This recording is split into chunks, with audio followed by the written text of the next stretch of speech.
All right, we're going to focus now on working with black crayons and white crayons and using the watercolor. I've made a black crayon rubbing here, a frottage. I'm going to take my brush and some water and go in and kind of paint it. I'm going to use my imagination for what colors it could be. It could be colors that are not realistic. It could be colors that make you happy. I want you to think about your color schemes.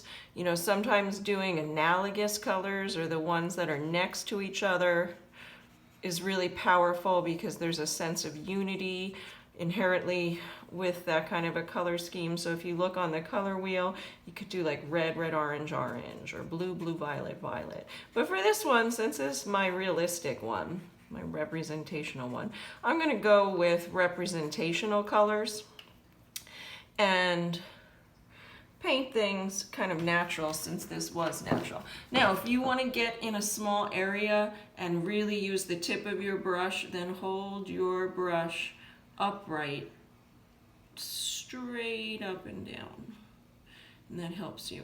Now, when you're using watercolor, I think sometimes kids are afraid of watercolor. The key is having some patience and letting it dry.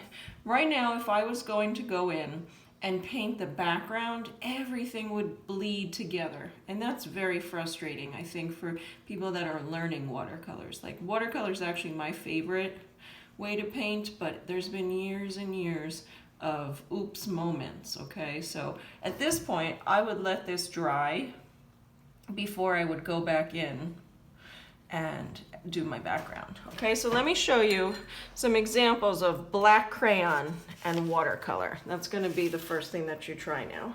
So here's an example of my, this was my abstract one. I started painting it, I just felt it looked like a map. So I just followed my heart on that one, and I painted it like water and mountains with a little brown. So that's what I did with the black crayon. Here's another example of kind of what I was working on.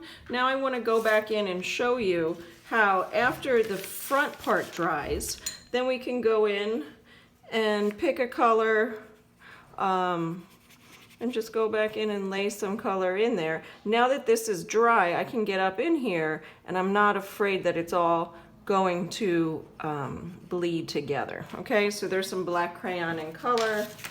And then here's my non-representational one. This one I just was thinking about balance. You know, I have a lot here, so I put some bright colors there and just picked some colors I liked and painted that. And I may have gone in with the crayon a little bit more afterwards, after it was dry. So now I want you to pause the video and use the black crayon to do your rubbings of each of your plates and experiment with some watercolor. Okay? And I'll see you back.